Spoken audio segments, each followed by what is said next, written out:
അമ്മയുടെ പ്രത്യക്ഷീകരണത്തിൻ്റെ സാക്ഷിയായി തീരുവാൻ സാധിച്ചതിന് ദൈവത്തോടും ഈശോയോടും മാതാവിനോടും ഞാൻ നന്ദി പറയുന്നു. എൻ്റെ പേര് ആദർശ്. ഞാൻ കോഴിക്കോട് ജില്ലയിലെ താമരശ്ശേരിയിൽ നിന്ന് വരുന്നു. ഞാൻ ഉടമ്പടി എടുക്കുന്നത് ഫെബ്രുവരി 16-ാം തീയതിയാണ്. ഓൺലൈൻ ഉടമ്പടിയായിട്ടാണ് ഞാൻ എടുക്കുന്നത്. ഞാൻ കൃപാസനത്തെക്കുറിച്ച് ഞാൻ കേൾക്കുന്നത് യൂട്യൂബ് വഴിയാണ്. യൂട്യൂബിൽ അവിചാരിതമായിട്ട് ഞാൻ ജോസഫ് അച്ഛൻ്റെ ടോക്ക് കേട്ടിട്ടാണ് ഞാൻ കൃപാസനത്തെക്കുറിച്ച് കേൾക്കുന്നത്. അങ്ങനെ ഞാൻ ഫെബ്രുവരി 16-ാം തീയതി ഓൺലൈനായിട്ട് ഉടമ്പടി എടുക്കുകയും ഉടമ്പടി എടുക്കാനുള്ള കാരണം എനിക്ക് PGക്ക് MCAക്ക് നല്ലൊരു കോളേജിൽ അഡ്മിഷൻ കിട്ടാൻ വേണ്ടിയാണ് പ്രധാനമായി ഉടമ്പടി എടുത്തത്. അങ്ങനെ പരീക്ഷകളിലൊക്കെ എഴുതിക്കൊണ്ടിരുന്നു, പക്ഷേ കിട്ടിയില്ല. പക്ഷേ പിന്നീട് ഇവിടെ വന്ന് ഉടമ്പടി എടുത്തു. അത് കഴിഞ്ഞിട്ട് ഉടമ്പടിയിലൂടെ മാതാവ് എനിക്ക് ഗവൺമെൻറ് എഞ്ചിനീയറിംഗ് കോളേജ് തൃശ്ശൂരിൽ 58ാമത്തെ ഓൾ കേരള MCAയിൽ 58ാമത്തെ റാങ്കോട് കൂടെ എനിക്ക് അമ്മ തന്നു. അതുപോലെ തന്നെ എനിക്ക് ഒരുപാട് സംസാരിക്കാനൊക്കെ ചെറിയൊരു ഉണ്ടായിരുന്നു, ചെറിയ ഭയമൊക്കെ ഉണ്ടായിരുന്നു. അതെല്ലാം അമ്മ മാറ്റി തന്നു. അതുപോലെ തന്നെ ഉടമ്പടിയിലൂടെ എനിക്ക് ദൈവാനുഭവങ്ങൾ ഉണ്ടാവാൻ തുടങ്ങി. പരിശുദ്ധ അമ്മയെ സ്വപ്നത്തിൽ കാണാൻ സാധിക്കും. അതുപോലെ തന്നെ ഞാൻ ഉറക്കത്തിനിടയിൽ ഞാൻ കണ്ണ് തുറന്നപ്പോൾ എൻ്റെ കാലിൻ്റെ സൈഡിൽ മാതാവ് നിൽക്കുന്നത് ഞാൻ കണ്ടു. അതുപോലെ തന്നെ ഉടമ്പടിയിൽ ഞാൻ പ്രധാനമായിട്ടും ദൈവവുമായിട്ടൊരു ബന്ധം പുലർത്താൻ എനിക്ക് സാധിച്ചു. ഉടമ്പടി കാലത്തിന് മുമ്പ് ദൈവവുമായിട്ടുള്ള ബന്ധത്തെക്കാൾ കൂടുതൽ ദൈവവുമായിട്ടുള്ള ബന്ധം കാത്തു സൂക്ഷിക്കാൻ എനിക്ക് കഴിഞ്ഞു. അതുപോലെ തന്നെ ഉടമ്പടിയിലൂടെ അപ്പനെ അമ്മയും കുറച്ചുകൂടെ അനുസരിക്കാനും സ്നേഹിക്കാനും അതുവഴി ദൈവാനുഗ്രഹവും ഉണ്ടാവാൻ സാധിച്ചു. അതുപോലെ തന്നെ ഉടമ്പടിയിലൂടെ ദൈവം പലപ്പോഴും ബൈബിളിലൂടെ എന്നോട് സംസാരിക്കാറുണ്ട്. ചില പ്രത്യേക ഘട്ടങ്ങളിൽ ബൈബിൾ വായിക്കുമ്പോൾ എനിക്ക് ദൈവം ചില അടയാളങ്ങളും അനുഭവങ്ങളും ഉടമ്പടിയിലൂടെ എനിക്ക് ദൈവം കാണിച്ചു തരാറുണ്ട്. എൻ്റെ പേര് സജി ജോൺ, ആദർശിൻ്റെ പിതാവാണ്. ആദർശിൻ്റെ നിർദ്ദേശപ്രകാരമാണ് ഞാൻ ഈ കൃപാസനത്തിലേക്ക് ഏപ്രിൽ 20 കടന്നു വന്നത്. ആദർശ് നേരത്തെ ഓൺലൈനിൽ ഉടമ്പടി എടുത്തിട്ടുണ്ടായിരുന്നു. അപ്പോൾ എനിക്കതിനെക്കുറിച്ച് കൂടുതലൊന്നും അറിയില്ല, ഞാൻ ശ്രദ്ധിച്ചിട്ടില്ലായിരുന്നു. അങ്ങനെ ഏപ്രിൽ ആയി കഴിഞ്ഞപ്പോൾ അവനോട് പറഞ്ഞു ഇവിടെ വന്നിട്ട് പ്രത്യേകമായിട്ടുള്ള ഉടമ്പടി എടുക്കണമെന്ന് പറഞ്ഞു. ആദ്യം ഞാനത് അത്ര ശ്രദ്ധിച്ചില്ല. ഒരു 2-3 ദിവസം കഴിഞ്ഞപ്പോൾ ഇവൻ്റെ വാശി ഇച്ചിരി ഒന്ന് കൂട്ടി എന്നോട് പറഞ്ഞു അവിടെ എന്തായാലും പോകണം, പപ്പേനെ ഒന്ന് സഹായിക്കണം, പപ്പ എനിക്ക് വേണ്ടി ഇതൊന്ന് നിൽക്കണം എന്നൊക്കെ പറഞ്ഞു. എന്തായാലും ഞാൻ അവൻ്റെ കൂടെ ഇവിടെ വന്നു. ഇവിടെ വന്നു കഴിഞ്ഞ് എന്തോ എനിക്കും അങ്ങ് ഉടമ്പടി എടുക്കാനുള്ള ഒരു മനസ്ഥിതി വന്നു.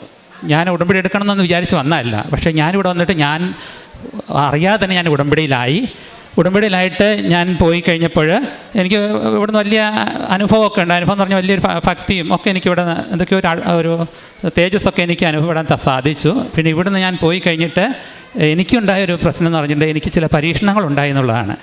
ഒന്നാമത് പറഞ്ഞിട്ടുണ്ടായിരുന്നു, ഞാൻ ഇവിടുന്ന് വളരെ വിശ്വാസത്തോടു കൂടി പത്രമൊക്കെ വാങ്ങിച്ചുകൊണ്ട് പോയി. ഞാൻ ആദ്യം പത്രം കൊടുക്കാൻ ശ്രമിച്ചത് ഒരു സിസ്റ്റർക്കാണ്, ഒരു കന്യാസ്ത്രീക്കാണ്. അവരത് നിരസിച്ചപ്പോൾ തന്നെ എനിക്ക് ഭയങ്കര വിഷമമായിപ്പോയി. കാരണം ഞാൻ വളരെ പ്രതീക്ഷയോട് കൂടിയാണ് ഒരു പത്രം അന്നേരം ആദ്യം വളരെ ഭംഗിയായിട്ട് കൊടുക്കാൻ പറ്റുമല്ലോ എന്ന് വിചാരിച്ചത്. പക്ഷേ ഞാനത് പിന്മാറിയില്ല. ഞാൻ പിന്നെയും പത്രം ആ വിഷമം എൻ്റെ ഉള്ളിലുണ്ടെങ്കിൽ പിന്നെയും പത്രം ഞാൻ മടി കൂടാതെ കൊടുത്തു. പിന്നെ അത് കഴിഞ്ഞ് പിറ്റേ ദിവസം തന്നെ, ഞാനൊരു അധ്യാപകൻ കൂടിയാണ്, പിറ്റേ ദിവസം തന്നെ സ്കൂളിൽ പ്രവർത്തിക്കുന്ന ദിവസമായിരുന്നു. അപ്പോൾ അന്നത്തെ ദിവസം ഞാൻ ഉപവാസം എടുക്കുന്ന ദിവസം കൂടിയായിരുന്നു. ഇവിടെ ഉപവസിക്കണമല്ലോ, അതങ്ങനെ ഉപവസിക്കേണ്ട ദിവസമായിരുന്നു. അന്ന് ഞാൻ ഉപവസിക്കുന്ന ദിവസമായതുകൊണ്ട് തന്നെ എന്തോ ഒരു പരീക്ഷണം പോലെ ഉച്ച സമയത്ത് എൻ്റെ സുഹൃത്തുക്കൾ എന്നെ സമീപിച്ചിട്ട് അവിടെയുള്ള ഒരു നല്ല റെസ്റ്റോറൻറ്റിലേക്ക് ഒരു ഭക്ഷണത്തിന് ക്ഷണിക്കുകയുണ്ടായി. ഞാൻ അത് ഒരു പരീക്ഷണമായിട്ട് കരുതിക്കൊണ്ട് തന്നെ ഞാനത് നിരസിച്ചു. അവരെന്നെ വളരെ നിർബന്ധിച്ചു, ഞാനതിൽ വീണില്ല. പിന്നെ ഉണ്ടായ വലിയൊരു പ്രശ്നം എന്ന് പറഞ്ഞിട്ട് എനിക്ക് ആ ഇടയ്ക്ക് തന്നെ ഏപ്രിൽ 27-ാം തീയതി നമ്മുടെ ഇലക്ഷൻ സമയത്ത് പ്രിസൈഡിങ് ഓഫീസറായിട്ട് ഡ്യൂട്ടി കിട്ടിയിരുന്നു. ആ ഡ്യൂട്ടി കഴിഞ്ഞ് ഞാൻ വരുമ്പോൾ, അതായത് മെഷീനൊക്കെ കേടായിപ്പോയിട്ട് എനിക്ക് ആ ഇലക്ഷൻ്റെ വർക്ക് കഴിയാൻ ഒത്തിരി വൈകിയിരുന്നു. രാത്രി 9:45 സമയമായിരുന്നു ഞങ്ങളുടെ ബൂത്തിൽ ഇലക്ഷൻ്റെ ഇത് കഴിയുമ്പോൾ. അത് കഴിഞ്ഞിട്ട് ഇത് തിരിച്ച് കൊണ്ടുപോയി പെട്ടിയൊക്കെ ഏൽപ്പിച്ച് തിരികെ വരുമ്പോൾ ഏകദേശം 2 മണിയായിരുന്നു സമയം. അങ്ങനെ പേരാമ്പ്രയിൽ നിന്ന് ഞാൻ 2 മണി സമയത്ത് എൻ്റെ വീട്ടിലേക്ക് കാർ ഡ്രൈവ് ചെയ്ത് വരികയായിരുന്നു. അപ്പോൾ രാവിലെ ഞാൻ എൻ്റെ കൂടെ 2 ദിവസം മുമ്പേ പെട്ടി കൈപ്പറ്റണോ, സാമഗ്രികളൊക്കെ കൈപ്പറ്റണമല്ലോ. അപ്പോൾ ഞാൻ അത് 2 ദിവസം മുമ്പേ കൈപ്പറ്റാൻ പോയപ്പോൾ അങ്ങോട്ട് പോകുമ്പോൾ എൻ്റെ ഒപ്പം എൻ്റെ സുഹൃത്തുക്കളുണ്ടായിരുന്നു. പക്ഷേ തിരിച്ചിങ്ങോട്ട് വരുമ്പോൾ ഞാൻ തന്നെയുള്ളായിരുന്നു, ഞാൻ വൈകിപ്പോയിരുന്നതുകൊണ്ട്. അങ്ങനെ എൻ്റെ വീടിൻ്റെ അടുത്തെത്താറായി കഴിഞ്ഞപ്പോൾ എന്തോ ഞാൻ ഉറങ്ങിപ്പോയി. വലിയൊരു ആക്സിഡൻറ്റ് നടന്നു. എൻ്റെ കാറ് ഒരു ഇലക്ട്രിക് പോസ്റ്റിൽ പോയി ഇടിച്ചിട്ട് ആ പോസ്റ്റ് ഒരു 3 കഷ്ണമായിട്ട് മാറുകയും അത് നിലം പതിക്കുകയും ചെയ്തു. കാറ് പൂർണ്ണമായിട്ടും ഇതായിപ്പോയി, നശിച്ചു പോയി. അത് കാറ് ഇലക്ട്രിക് പോസ്റ്റിൽ ഇടിച്ചിട്ട് അത് പിന്നെ ചരിയുകയും അത് എന്നെ കൊണ്ട് 3-4 പ്രാവശ്യം ഇങ്ങനെ കറങ്ങിയതിന് ശേഷം തിരിച്ചു മറിയുകയും ചെയ്തു. അപ്പോൾ ഈ പോസ്റ്റിൽ ഇടിച്ച സമയത്താണ് എനിക്കിങ്ങനെ ഒരു അവസ്ഥാവിശേഷം ഉറങ്ങിപ്പോയല്ലോ എന്നൊരു ചിന്ത വന്നത്. എന്നിരുന്നാൽ തന്നെയും എനിക്കൊരു അപകടവും സംഭവിച്ചില്ല. അവിടെയൊക്കെ അമ്മയുടെ ആ സാന്നിധ്യവും ഈശോയുടെ സാന്നിധ്യവും ഉണ്ടായിരുന്നു എനിക്ക് മനസ്സിലായി. എനിക്കൊരു അപകടം സംഭവിച്ചില്ല. കാശുരൂപം കാറിൻ്റെ പുറകു ഭാഗത്ത് വെച്ചിട്ടുണ്ട്. പുറകു വെക്കാൻ കാരണം എന്ന് പറഞ്ഞാൽ ഡിക്കിയിൽ ഞാൻ ഡ്യൂട്ടിക്ക് പോകുന്നതുകൊണ്ട് എൻ്റെ ഡ്രസ്സൊക്കെ വെക്കുന്ന ഒരു ബാഗ് ഉണ്ടായിരുന്നു. ആ ബാഗിനകത്തായിരുന്നു. ആ ഭാഗം മാത്രം കാറിന് ഒന്നും സംഭവിച്ചില്ല. ബാക്കി എല്ലാ ഭാഗങ്ങളും പൂർണ്ണമായിട്ടും നശിച്ചു പോയി. എനിക്ക് പക്ഷേ ഒരു അപകടവും സംഭവിച്ചില്ല. അപ്പോൾ അത് കഴിഞ്ഞിട്ട് എൻ്റെ സുഹൃത്തുക്കളും എൻ്റെ നാട്ടുകാരൊക്കെ എന്നോട് പറഞ്ഞു, നിങ്ങളുടെ കാറിന് എയർ ബാഗ് ഉണ്ടായിരുന്നോ ചോദിച്ചെന്നോട്. അപ്പോൾ ഞാൻ പറഞ്ഞു എയർ ബാഗ് ഉണ്ടായിരുന്നു, മാതാവും ഈശോയൊക്കെ ആയിരുന്നു എനിക്ക് എയർ ബാഗായിട്ട് പ്രവർത്തിച്ചത്. എന്തായാലും എനിക്കത് വലിയ അനുഭവമായി. എന്തിനാ തന്നെ ഞാൻ പിന്തിരിയില്ലാന്ന് ഞാൻ നിശ്ചയമെടുത്തു.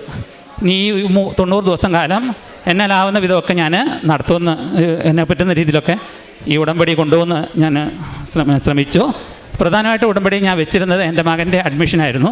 അതുവനിവിടെ പറഞ്ഞു, മാതാവ് നൽകി ഞങ്ങൾക്ക് അനുഗ്രഹിച്ചു. ഈശോയ്ക്കും മാതാവിനും പ്രത്യേകമായി നന്ദി അറിയിക്കുന്നു.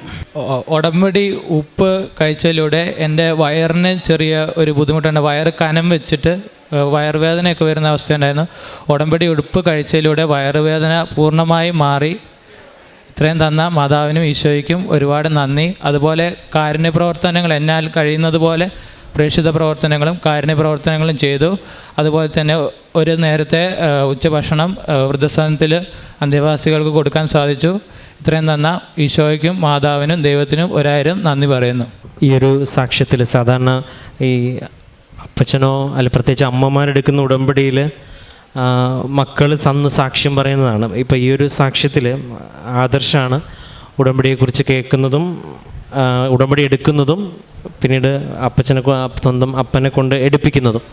അപ്പം ഉടമ്പടിക്ക് ഒരു അനുഭവം ഉണ്ടെന്നൊരു പക്ഷേ ഈ മകൻ തിരിച്ചറിഞ്ഞത് വ്യക്തമായ ദൈവിക അനുഭവങ്ങൾ അവനുണ്ട്. കാരണം സാക്ഷ്യം പറയുമ്പോൾ വളരെ ചുരുങ്ങിയ ഭാഷയിലാണെങ്കിലും വിശുദ്ധ ബൈബിളിലൂടെ ദൈവം എന്നോട് സംസാരിക്കാറുണ്ട് എന്ന് ഒരു 10-23 വയസ്സുള്ള ഒരു ചെറുപ്പക്കാരൻ അൾത്താരയിൽ ഇത്രയും പേരോട് പറയുമ്പം ആ വാക്കുകൾക്കപ്പുറം ഒരു ദൈവിക അനുഭവം അവൻ്റെ വ്യക്തി ജീവിതത്തിൽ അനുഭവിച്ചിട്ടുണ്ട് എന്നുള്ളത് ഒരു സത്യമാണ്. രണ്ടാമത്തത് പലപ്പോഴും അമ്മ മാതാവിൻ്റെ സാന്നിധ്യം അനുഭവിക്കാനായിട്ട് സാധിച്ചിട്ടുണ്ട്. ഒരു പ്രാവശ്യം അവനങ്ങനെ കാണുവാനും ഇടവന്നിട്ടുണ്ടെന്ന്. അപ്പോൾ അത്രത്തോളം ഞാൻ പറഞ്ഞില്ല, എല്ലാ സാക്ഷ്യത്തിലും ഇതുപോലെ ഇതൊരു ഉടമ്പടിയിലൂടെ അല്ലെങ്കിൽ ഉടമ്പടിയിൽ വിശ്വസ്തയോടെ നിൽക്കുമ്പോൾ കിട്ടുന്ന അനുഭവമാണെന്ന് ഒരു വ്യക്തിയെ പരിശുദ്ധ അമ്മ ബോധ്യപ്പെടുത്തി കൊടുക്കും. അത് വ്യക്തിപരമായിട്ട് ഇങ്ങനെയുള്ള അടയാളങ്ങളാണ്. കാരണം അല്ലെങ്കിൽ അത് ചിലപ്പോൾ കിട്ടാനിരുന്നാണ്, അഡ്മിഷൻ കിട്ടിയേനെ, ഇവിടെ വന്നില്ലേലും കിട്ടിയേനെ എന്നുള്ള പല ലോജിക്കിനും ഒരു നള്ളിഫൈ ചെയ്യുന്നത് ഇതുപോലെ ആ വ്യക്തിക്ക് ലഭിക്കുന്ന ഒരു ദൈവാനുഭവമുണ്ട്. കാരണം ഒരാൾ വിശ്വാസത്തിൽ നേർവഴിക്ക് വരുമ്പം മാതാവ് കൂടെ നിൽക്കുന്നതിൻ്റെ ഒരു അനുഭവം ആ വ്യക്തിക്കുണ്ടാകും. അപ്പം അങ്ങനൊരു അനുഭവം ഇദ്ദേഹത്തിനും. ഒപ്പം അപ്പച്ചൻ്റെ കാര്യം ഉടമ്പടിയുടെ സംരക്ഷണത്തിനെ കുറിച്ചാണ് പറഞ്ഞത്. അപ്പോൾ ഒരു കുടുംബം മുഴുവൻ അൾത്താരയിൽ സമയം കണ്ടെത്തി ഇവിടെ ഇത്രയും ദൂരം സഞ്ചരിച്ച് ഇവിടെ വന്ന് നിൽക്കുമ്പം ഈ ഇവർ പറയുന്നതിനപ്പുറം ഒരു അനുഭവം, ഒരു വിശ്വാസത്തിൻ്റെ അനുഭവം ഉടമ്പടിയിലൂടെ ലഭിക്കുവാനായിട്ട് ഇട വന്നിട്ടുണ്ടെന്നുള്ളത് വളരെ സത്യമായിട്ടുള്ളൊരു കാര്യമാണ്. അപ്പം ഉടമ്പടിയിലൂടെ കുടുംബങ്ങൾ വിശുദ്ധീകരിക്കപ്പെടുന്നു.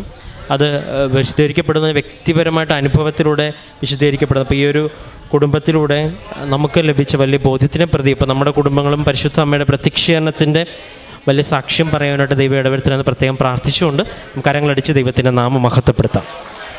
അത്യപൂർവ ദൈവാനുഭവങ്ങൾ ഇനി നിങ്ങൾക്കും സ്വന്തം. ഈ യൂട്യൂബ് ചാനൽ ഇതുവരെ സബ്സ്ക്രൈബ് ചെയ്തിട്ടില്ലെങ്കിൽ ഇപ്പോൾ തന്നെ സബ്സ്ക്രൈബ് ചെയ്യുക. ഈ വീഡിയോ ഇപ്പോൾ തന്നെ നിങ്ങളുടെ സുഹൃത്തുക്കൾക്ക് ഷെയർ ചെയ്തുകൊണ്ട് കർത്താവിൻ്റെ പ്രേക്ഷിതരാകുക.